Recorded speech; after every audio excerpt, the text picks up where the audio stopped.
welcome back friends to another video. In this video, I'm going to be sharing 11 beginner tips to help you master Arc Raiders. So when this bad boy drops on October 30th, you're going to be prepared. Tip number 1, how to use the field depots, what an Arc Courier is, you're going to get these for quests, how to use a supply drop, and I'm going to include a bonus one here, which is how to deal with car alarms. So the first clip we're going to be looking at here is going to show you what an Arc Courier is. It's basically a downed Arc-looking type of, robot that's like buried in the dirt. You can go up to it, breach it, and loot it for items. You're going to get quests that are going to ask you to do this. It's very simple. They have a very distinct shape. It's like this kind of ovalish looking thing. Now, for the car alarms, the left side, the driver's side of the cars, you can always ping them, by the way. Ping the front of the car, of any car that looks like it's, not totally decommissioned, and it will actually tell you if it's a car alarm or not. Now, to disable the car alarm, you can go to the driver's side, and you're going to see a little red light or dot or something like that. Take out your melee weapon and just swing at it, and it'll break it. And once you do this once or twice, you'll understand exactly how to do it. And anytime you come across it, you can quickly disable it. Okay, next up for tip number 1, field depots, how to use them. This is what a field depot looks like. It's a trailer-looking structure, has an antenna on top, a ladder on the back, you can climb up to the top. And what these are primarily used for, yes, there's some containers inside that has loot, but the main thing that you want to do with this is bring field crates. This is what a field crate looks like. You want to bring this inside, and in the middle section of the field depot, you can actually place this crate in there. It'll highlight for you. It's very easy to use. The field crate will go into the machine or whatever the fuck, and it will give you supplies. And there's sometimes some really good shit in these supplies, different items. So that's how you use it. You're going to get this for quests, and it's some pretty good loot that you'll get from time to time as well. Sometimes you have to lug it across a wide distance. This is one spawn place that it can spawn in. Typically, if there's not a field depot nearby, it's not really worth carrying this thing all the way around the map. It consumes a lot of stamina, so you want to look for the spawn points, familiarize yourself as you play the game so you kind of get a rough idea of like where they are, and then this is exactly how to do it. Okay, next up are supply drops. Supply drops are called in by using this antenna looking structure. You're going to walk up to it and request a supply drop. After a little animation to call it in, you're going to shoot a flare into the air. You're going to want to take cover now. Sometimes Arc will come to investigate. Of course, other players, if they see this, they're probably going to come investigate as well. So relax, chill, hide, and wait for the airdrop, which is going to be coming imminently. And you're going to want to keep a lookout into the sky. After a short duration of time, you're going to see a little parachute care package start to slowly drop down. As you can see, it does take a minute. The Arc is coming in to investigate. It's like, what the hell, what's going on here? Saw the flare. Now if I look in the sky right here, I can now see it about to touch down. So it takes a minute. If you don't see it right away, don't worry. It is coming. And it's not always going to be right in front of the antenna itself where you called it in. It's going to be in the nearby area. So you want to keep that in mind. You want to keep your eye in the sky so you can see roughly where it's going to land. Then you can just walk up to it. You are going to have to breach it, so that is going to be a little loud. Keep that in mind. And the supply drop sometimes has some pretty good shit inside. There we go. Got some grenades, some adrenaline shots, gas grenades, some ammo, bandages, a weapon, smoke grenades. A lot of useful shit. If you're in a tight pinch, this is going to be something that's pretty helpful, especially if you're using like a free loadout. This is going to be very helpful. And I believe you also get this for quests, so something to keep in mind. Okay, tip number 2, how to fight every Arc. To start, this is the Snitch. Snitches are very easy to take down. They don't shoot back, but you want to kill it very quickly. If you let it get off its little siren call, it's going to call in 3 different flying Arc. I don't know if they're all one type. I'm not sure about that, but there's definitely 3 of them that come down in that nearby area. Typically, it's a combination I've seen of Wasps and Hornets. So that's something that you want to dispatch if you can very quickly. If you can't, if you don't think you can, then it's best just to avoid them altogether. Okay, next up are wasps and hornets. They're very similar. Wasps shoot a electromagnetic burst that just rips through your shields and your health as well. It's very slow, easy to dodge. They're the weakest aggressive type of arc. And with all arc, by the way, you want to aim for the rotors. That destabilizes them. You can interrupt their shots, stagger them. As you can see, it does do some pretty good damage to you. It only takes about 3 or 4 with a light shield, I believe, zaps to completely down you. The Hornet is... So the Wasp shoots the electromagnetic pulse. The Hornet actually has a machine gun that does more damage. It's a little bit more durable, but the same strategy applies. You want to shoot the rotors in order to take it down. Fairly easy to dispatch. Multiple of them can present a problem, however. Next up is a Surveyor. It's this big ball type of ground-based arc. It periodically stops, puts an antenna in the air to take measurements and survey. I've never actually killed one and looted it. I don't know what kind of loot it has. They're very elusive. After taking damage, it will speed away. But if you can manage to take it down, I imagine there's some pretty good loot. Next up is the Rocketeer. This is a very heavy armored arc flyer that launches rockets that deal a crap ton of damage. You can bring these things down, but you need a lot of firepower directed at the rotors. It's typically avoided at the lower levels, especially if you have something like a free loadout. This is not something you want to engage. However, you can use lure grenades. Lure grenades usually spawn a Rocketeer or a Leaper, and of course will attract any nearby. And that's a useful way to, you know, add some drama to a firefight, help you escape, create a diversion, a distraction. It's very useful for that, but these things are very, very dangerous. You want to be avoided.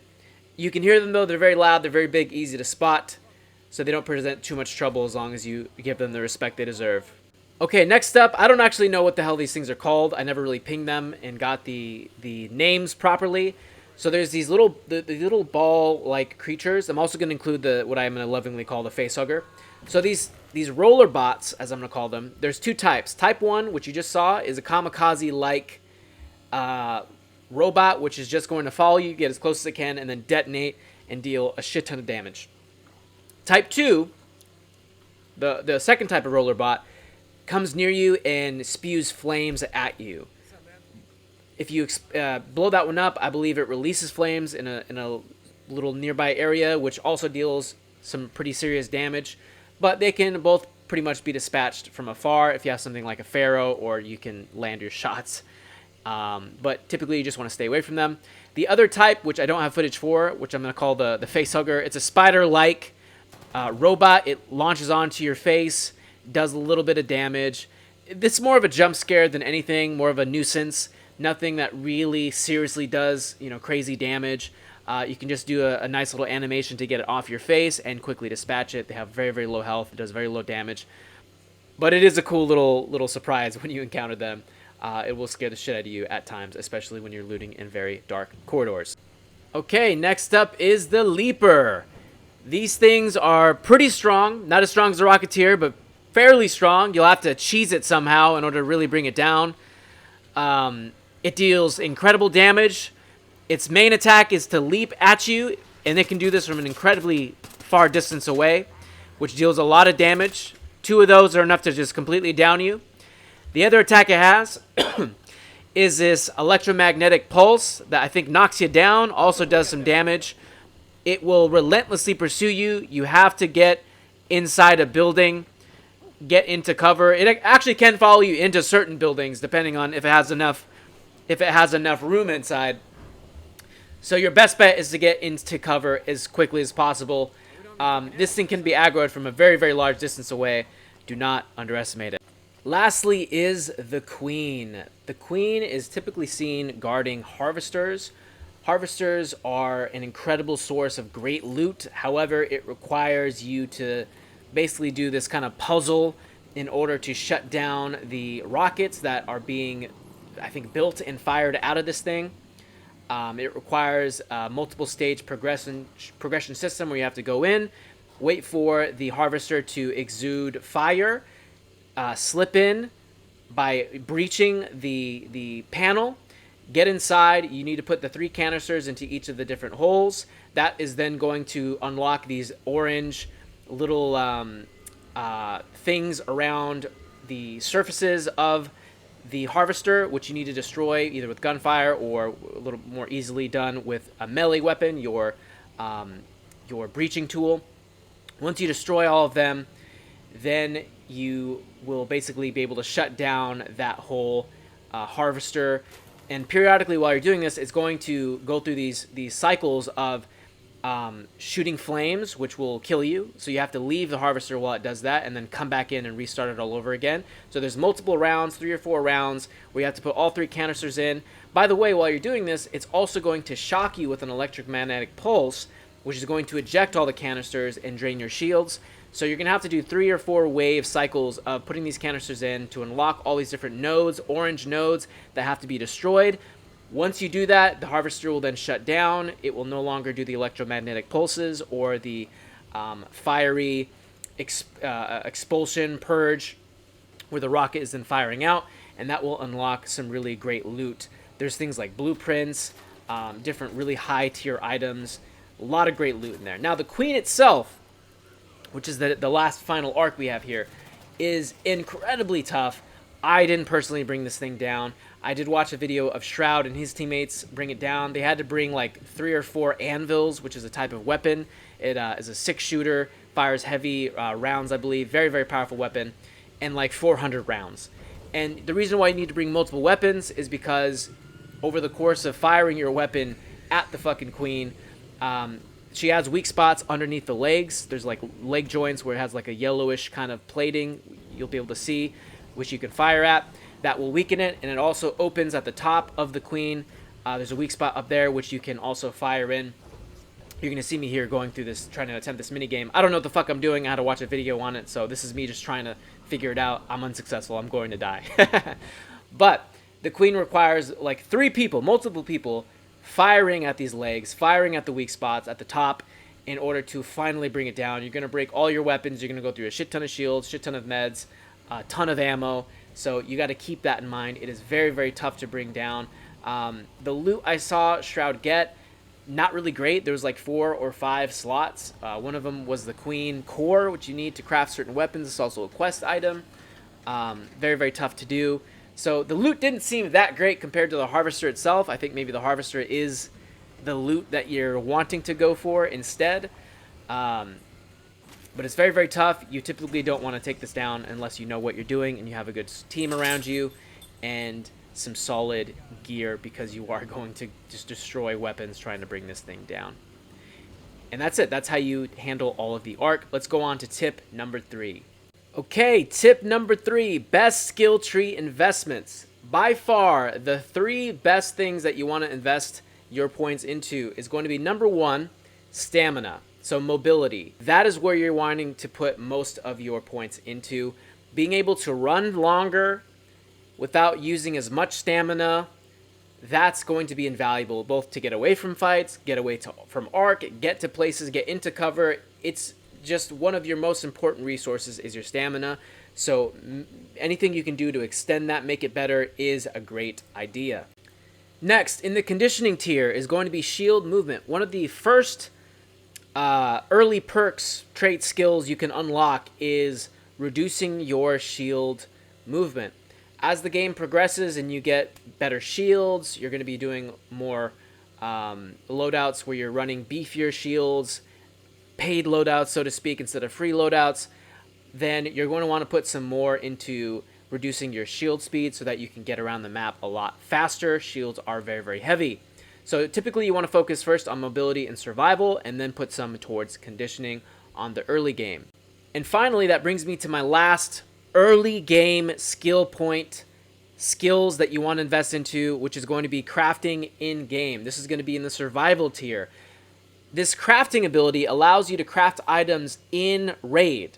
You don't have to wait until you get out of raid to combine things, sell things, put things together, craft things, via your workshops. You can actually do this in the raid, and there was this might get expanded with the full release or maybe over time, I'm not sure. But there was a limited amount of things that you could craft. There was like about 6 items, maybe 9 items that you could craft. Among those are bandages, some smoke grenades, adrenaline shots. Just really useful, nifty items to have. Shield rechargers was also one of them, which is pretty good. So when you're taking these free loadouts in the beginning to get better at PvP and familiarize yourself with the game without losing anything, being able to craft bandages and stuff that you can't come into the raid with, very, very, very handy. Tip number 4, free is good. Do free loadouts. When you first start playing the game, free loadouts. All of your runs, your first 50 runs should be free loadouts. Why? Because you lose nothing. It's all upside. It allows you to practice PvP without fearing of losing your items and losing important shit, losing your guns. It takes the sting out of combat and allows you to get comfortable with combat, getting better at combat, familiarizing yourself, getting rid of that loss aversion, right? So that you're no longer afraid of taking fights. And if you do lose the fight, you're going to be like, oh, fuck, you're just going to go through this downward negative spiral. Free loadouts allow you to blunt all that and allow you to get acclimated and comfortable with taking fights, also getting comfortable with fighting the different arc and familiarizing yourself with different items. The free loadouts also come with some pretty cool shit. Zip lines, lure grenades, shock mines. These are green and blue items, rarity items. Shield rechargers, different guns. They're going to be low tier guns. At least it was the case for the free weekend stress test. But there's a lot of great gadgets that you get equipped with. And the important thing to keep in mind, though, while using these free loadouts is you don't get a lot of ammo.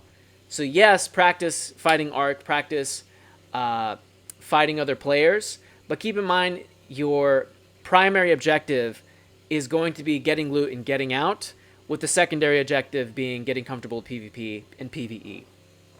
Okay, using the gadgets, familiarizing yourself with the map. That is another thing that you want to do with these free loadouts is go explore. It doesn't matter if you die. It's free. You lose nothing.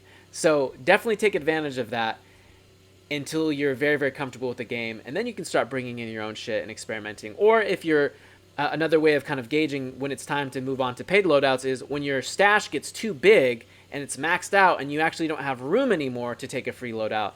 That's a good time to maybe start equipping yourself with some of the stuff that you've looted and to take a paid expedition topside.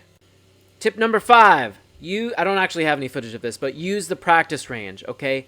Use it to familiarize yourself with the guns, shooting things. It's a useful thing that you can find in the map when you're about to go into a match. That's just a really quick one. Just check it out. Play around with it. It is helpful. Okay, tip number 6. ABH. Always be healing. Always be healing. So many creators, players, streamers that I saw were taking fights. After the fight was over, they have all this damage, and they refuse to actually take time to heal. They just immediately start looting or just go off, into the rest of the map without ever actually replenishing their life force. And this is just a really bad habit. There's tons of players around, especially when you have a firefight. You're going to be drawing that noise can be heard across the map. Okay, you're going to be drawing players in. Not to mention other ARC are going to be coming around and investigating what the hell is going on. And if you're already low on health because you just took this firefight and you didn't heal up, you're easy pickings. Okay, so always heal, top yourself off every chance you get, especially during fights. That also will give you a big edge. Okay. After you get done exchanging fire, maybe you're quite a ways away from each other, maybe throw a grenade and then immediately go behind cover, pop a shield, and then charge in while the other guy's healing, or maybe shaking, shivering, trying to figure out if you're going to push them or not. You're already healed up and you're now the aggressor. Or at the very least, if they push you or you go back to re-engage, you're not just going to get melted because you haven't topped yourself off. Tip number 7, press 3 for easy wins. There's going to be a lot of situations, both in open ground and in close quarter combat, where you have to pull out your melee weapon, and it is actually going to be better and a stronger alternative than using your weapon. While the other people are using their weapons, especially in the lower brackets where the Rattler has like 10 rounds, you know, the Pharaoh's single shot, you're going to be able to destroy the other person by putting damage in their face with your melee weapon before they can reload and get other shots off or change their weapon. You put a ton of pressure on the other person by pulling your weapon out and proceeding to cave their face in. So tap 3, don't be afraid to get up close and personal. You know, in panicky situations, don't be afraid to pull your weapon out and use that to turn the tides of battle. Tip number 8, hold Q for quick menu. If you didn't know this, you can actually hold down Q and bring up all of your quick slot items to quickly select an item. At the beginning of the game, you're probably going to open your entire menu up and like try to drag and drop the items that you need, or to, you know, select one and prioritize it so that when you hit Q, you can cycle through, or also just tapping Q will also cycle through, you know, each of your items through their quick slots. But a much more efficient way of doing this is just hold Q down and just pick which one you want. Much quicker. Tip number 9, proximity chat is close range. Keep this in mind. If you're trying to talk to people that are far away and they're not responding, that's because they can't fucking hear you. The game's chat is very close range, so you got to get within close range to then talk to people. So keep that in mind if you're going to try to be friendly. Also use emotes. It seems like emotes, I don't know this for sure, but it seems like emotes actually go a lot farther. So try emotes first, emoting first, and then use proximity chat if you're trying to be friendly with somebody. But if they're not responding or emoting back, typically that means they're unfriendly. Tip number 10, third-person peek advantage. This is something I think that should be fixed in the game because it's going to fucking ruin a lot of people's experiences. It already is. A lot of my top streamers that I follow have already complained about this. I've definitely encountered it for myself and find it something to be really, really fucking frustrating and annoying. Basically what it is let's say we're in a corridor, a long corridor. I'm standing behind a wall. My camera's giving me line of sight down this corridor, and let's say there's a door at the end of that corridor. Let's say you're coming through that door at the end of said corridor. I can just sit there holding my gun out, just like, you know, next to the wall, holding my gun out with my crosshairs pointed, and I can wait for you to come through that door and then peek, fire, and then get right back into cover. And this provides an advantage without having to see you or without having to telegraph to you that I see you. If they were to fix this and make it balanced, which would be restricting your line of sight so you can only see what's directly in front of you.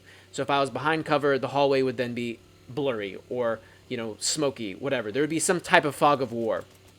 What that would then allow is I would have to peek it would allow fairness, first of all, but second of all, I'd have to step out of cover, which would then illuminate the corridor for me. I could see, I would then see you, you would then see me, and then you're like, fuck, and you could either immediately run back, try to get behind cover, maybe something there's in the hallway, or retreat, or pop a smoke. There's then able to be a counter, some kind of response. As it stands, you're just able to bully people with this mechanic. Especially if you kill somebody and somebody's just like waiting in the corridor, third person peeking, they wait until you loot, they put incredible damage upon you with a Pharaoh or some other really great weapon, maybe even kill you outright right there. If not, put a ton of damage on you and then push you, and then you're kind of fucked. And there's nothing really you can do about that because there's no way for you to see that person. There's no way to really counter that. So this is something that you want to be mindful of. Definitely abuse it because that way it brings more attention to it. And then they can get fixed. And hopefully this is not something that we have to deal with for very long. Last tip, number 11. If you are downed near an extract, this is not an extract, I couldn't find footage of it. If you're down near an extract, you can actually click the button outside of the extract to bring the elevator up. And you can actually crawl into the elevator, tap the button to call the elevator down, and basically extract. You can do that. You might have seen this already in videos. It's something that has been very, very hilarious and highlighted in the community. But if you don't know this, this is something that you can do. Keep in mind, though, that you do bleed out over time as you sit there, laying in a down state. And also, if you crawl, that seems to speed up the blood loss. So try to keep your movements as minimal as possible to conserve your bleed out bar. And that is it. Those are 11 tips to make you a fucking god in Arc Raiders, at least in the beginning. stages so that you're not getting absolutely steamrolled and resulting in a negative experience, because this game is pretty awesome. There is some things that you need to be aware of, some things that you got to get down, understanding how the different arc works, how to counter them, how to play against them, things to be mindful of.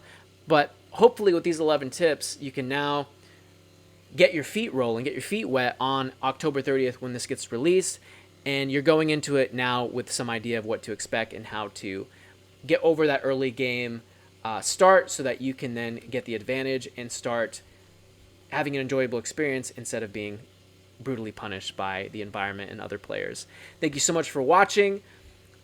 Like, subscribe, do all the things, drop the comments. I respond to all the comments, and I'm looking forward to seeing you in the next one.